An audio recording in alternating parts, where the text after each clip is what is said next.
I did the exam. Skin clammy and cold, pulse thready in his legs.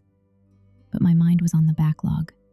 10 patients waiting, a kid with a fever screaming in Bay 3, and the attending barking about throughput. Probably food poisoning, I muttered to the nurse, ordering fluids and antiemetics. Common mistake, right? A third of aortic dissections get mislabeled that way, especially in busy shifts where you're juggling too much.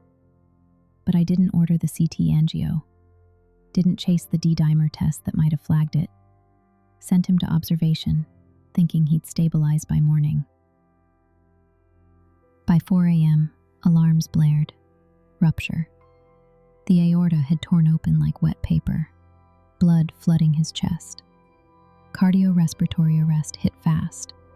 We coded him for 45 minutes, shocks ripping through his body, ribs cracking under compressions. Nothing. He was gone. Another statistic in a system where misdiagnoses kill up to 250,000 a year, and minorities like him get hit hardest. Higher rates of overlooked signs because, let's face it, the biases are baked in, from language barriers to assumptions about pain tolerance. I stood there, gloves slick with his blood, staring at the flat line, the guilt slamming into me like a freight train. What if I'd listened closer? What if the fatigue hadn't dulled my edge? That guilt followed me home, a shadow that grew in the dark. My apartment was a mess. Takeout containers piled up because who cooks after shifts like that? My partner, Alex, was already pulling away.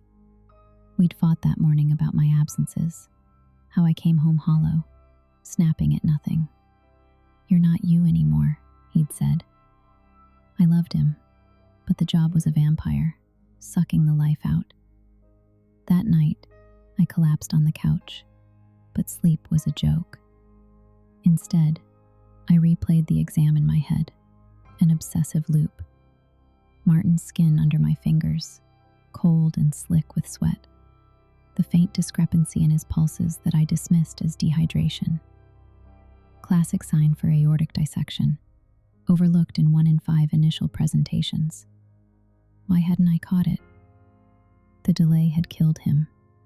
Mortality ticking up 1 to 2% per hour without surgery. I cursed myself under my breath. Fucking idiot, Clara. Punching the pillow until my knuckles ached.